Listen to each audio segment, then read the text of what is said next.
Welcome to this example of how to work with combining stand data when working in a stratified sampling design. This sheet is laid out where we have this first box that is going to show us a set of data where we have 4 strata that have been worked in. Each of these strata has 9 samples that have been collected inside of them. We also know the acreage within each of these strata, and we're being given the number of possible samples that could have been collected in each of these strata. So we're basically making the assumption that each of these samples is a 1/10 acre plot. So our first step is going to be to figure out these first few parameters here that fit for the entire population. So big N without any subscript represents the total number of possible samples in the entire population. So this is going to equal the sum of the NI values from the individual stratas. So we see that we have 3,010 possible samples in the entire population. Now in this example, things are set up where we used equal allocation to put plots into these strata, so each of these strata has the same number of samples. So in this case, we highlight this row. Down here at the bottom, it gives us some value observations of these. So it's telling us there's 9 cells being selected there. So we have 9 samples, and that's true for each of these strata. And then M just represents the number of strata we're working with. And we have 4 strata that we're working with.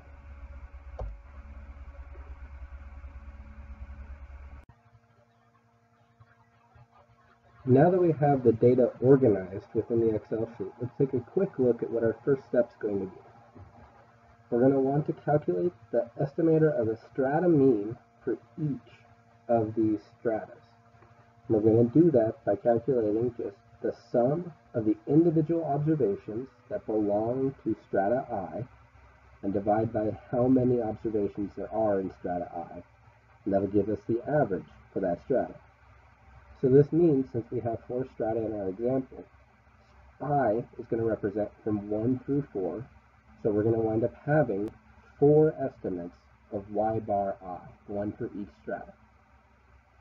We're then going to use those estimates in trying to estimate the combined population mean for that entire population if we bring all of the data back together. So this means we're going to be looking at taking the sum of each strata, so we're summing from the first one through M, where M represents 4 since we have 4 strata.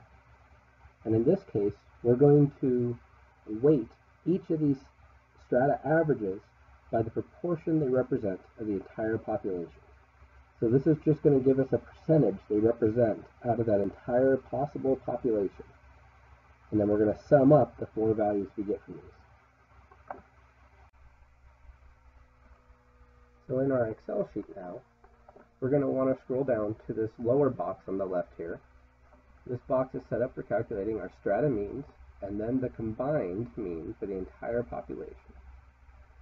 So this is the equation we just looked at. So we're saying we want to calculate the average in cubic feet per acre for each of these individual stratas.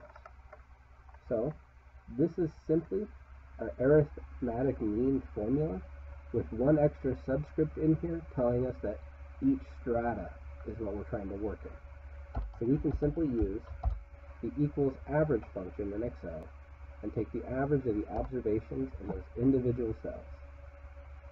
And then since our data is lined up properly, we can just drag this sideways, and each one of these will pull in the correct observations from above.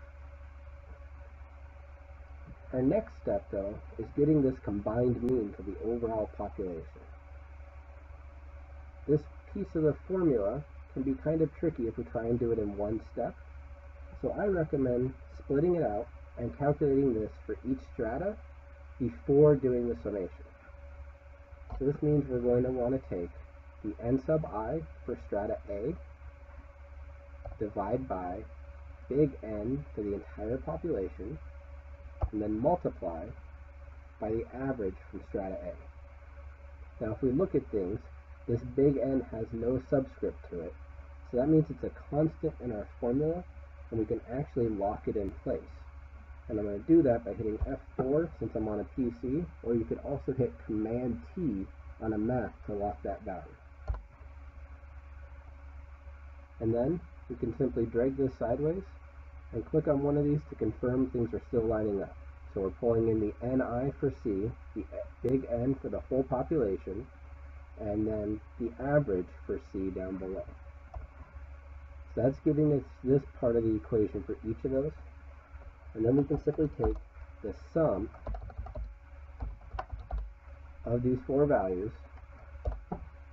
and we'll see that we have an average value that is somewhere inside the range of these values, but is probably shifted towards the lower end. If we had taken an arithmetic mean, it would probably be higher in this case. And if we look at the acreage of these strata, we see that these two strata that have the lowest averages have the highest influence on our calculations because of the area they represent. While A and B have much lower areas, they do have higher values. So this weighted means process is allowing us to bring that information together to average it across the entire population.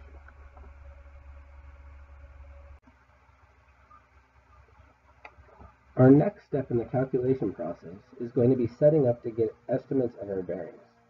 So first we want to get estimates of the individual strata variances, which is denoted as just S squared for variance, and then sub I for saying that we're going to have one for each of our individual strata. So again, this is just our normal variance formula, but we're adding this J term in here that tells us we're working inside of the individual strata as we're moving. But once we have these estimates for each of the individual strata, we're going to use that to get estimates of a combined population variance. And we can do that using both with and without replacement calculations. So it's a matter of if we're concerned with that finite population correction factor. So if we're working with replacement, where we are assuming some kind of infinitely large population, and our probability of selections are not changing, we can say that we want to take the summation of the variance term that's being scaled by how much effort is going into it, times the proportion squared of the percentage each strata represents in the population. But if we're doing this without replacement, we're multiplying this entire function then by that finite population correction factor, and this formula then adds this middle term where we have Ni minus little ni over big Ni. So again, this is just calculating the proportion of the entire population we didn't sample. So it's helping us scale that variance term just a little bit for each of these strata.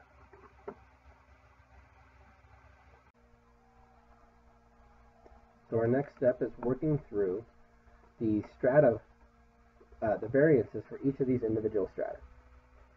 So you'll see in the worksheet that this is set up to be done, and it can be done in a couple of different ways. Because as we move forward into some more advanced calculation approaches, such as cluster sampling, we won't always be able to rely on Excel's ability to calculate variance for us. So we're going to walk through this in two different ways. So we're going to break this formula down, where you can see we have yij minus y bar, which is the same thing I have set up here. So we're saying we want to take the individual observation from the first strata and subtract the average of that strata from it. Now, the average for this strata is going to be a constant for the strata, but then we're also going to have averages for the other strata. So if I lock in this value, it'll stay there, and I can set it up just to work for A. But if I toggle through this and only lock the row and let the column change, we can actually set this up and only write the formula once. Now when we're getting all of these pound signs in here, that means the cell was set up to have too many values displayed, and all you have to do is use these toggles up here to increase or decrease the number of values being displayed. But now I can copy this down And each one of these is pulling in that average still, since we locked 26 in. It hasn't changed.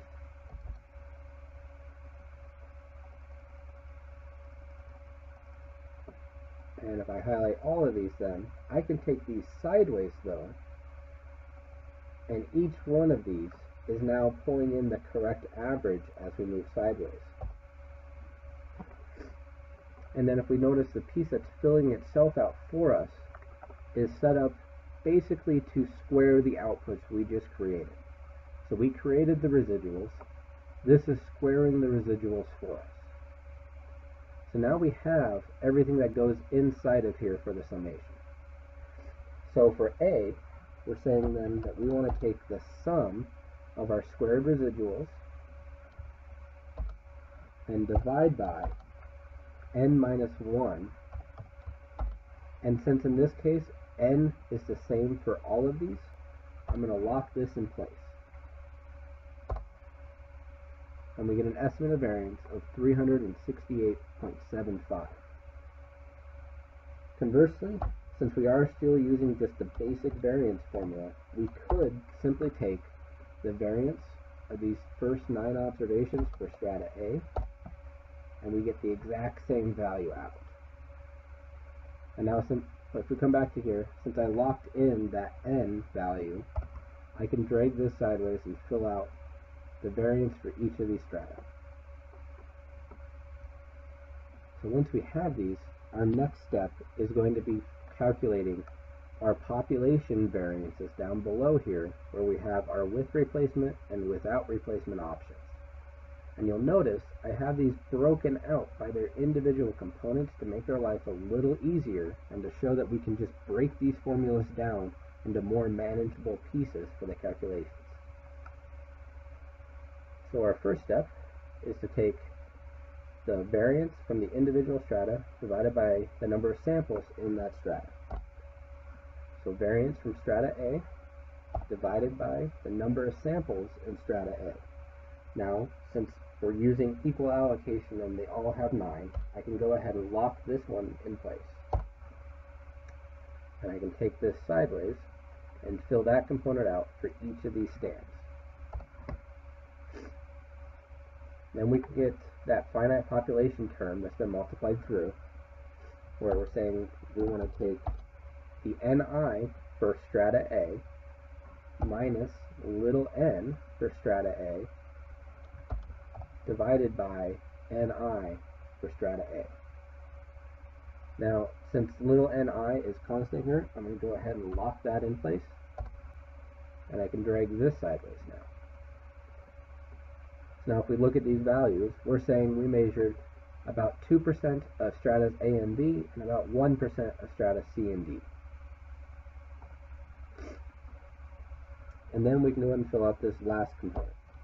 So here we're saying we want to take ni of strata A divided by big N of the population, which since it's for the population and has no subscripts, we can lock that one in place as a constant, close our parentheses, and then the last piece is squaring this term.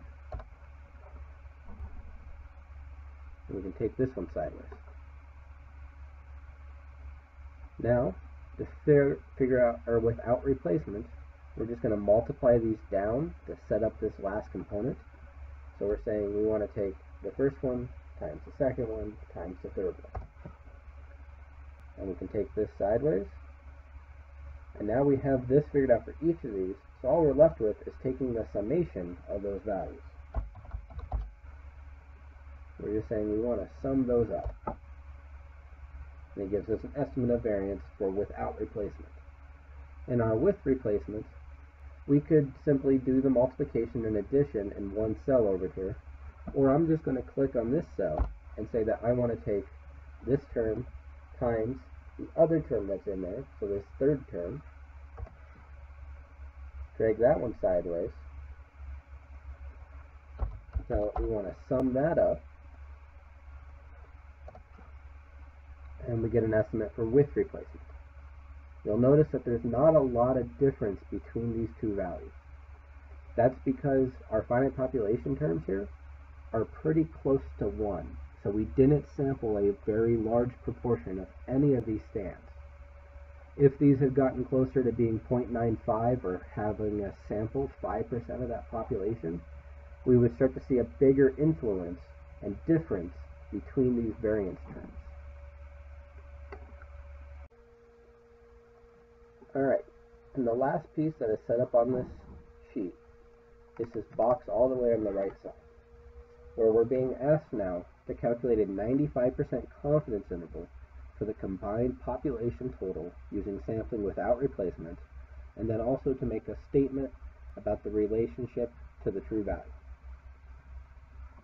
So, you'll notice that we have our confidence interval formula, but this k value has been added in here. That k value is intended to help us make sure we scale the data correctly. It's simply a mental reminder to make sure we track our units and make sure we're getting to the right spot at the end of the formula. So we'll talk about that more in a second. So, we're talking about the combined population total. So we're going to start with an average from our combined mean for the entire population. We're going to have a t-value, where we're going to take t.inv.tt. We're at a 95% confidence level, so 0.05% chance of failing the test, comma to move over, and then it wants our degrees of freedom. Since we're now operating at the combined population level, we now have a sample size that is our 4 strata. So we simply have here 4 minus 1, or 3 degrees of freedom to work with.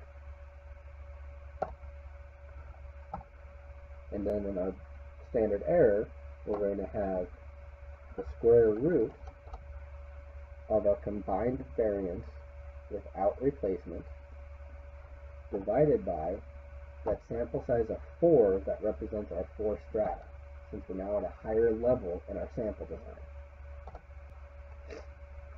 And then this k value is whatever we need to do to go from being at cubic feet per acre for these values to just being at that total cubic feet. So right now we're dealing with data at the 1 acre scale, and we want to be dealing at the total of the population.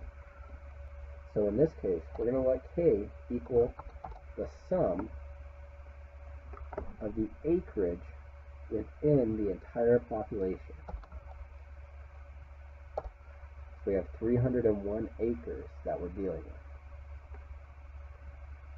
So then we can go ahead and calculate the upper limit here as the mean times k plus t times standard error times k. And the lower bound as the mean times k minus t times standard error times k. And now we have that estimate of those upper and lower bounds. We can write a statement about the population. So we could say something like, we are 95% confident in that the true population total cubic foot volume is between 33,005 and 36,500 cubic feet.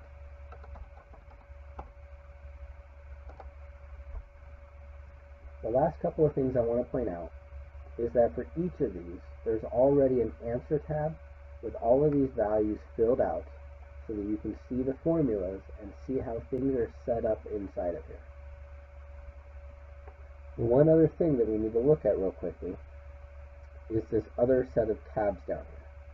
So we have an unequal scenario that you can also work through, where now we're saying we've used something more like proportional or Nyman allocation to allocate plots to each of these individual strata.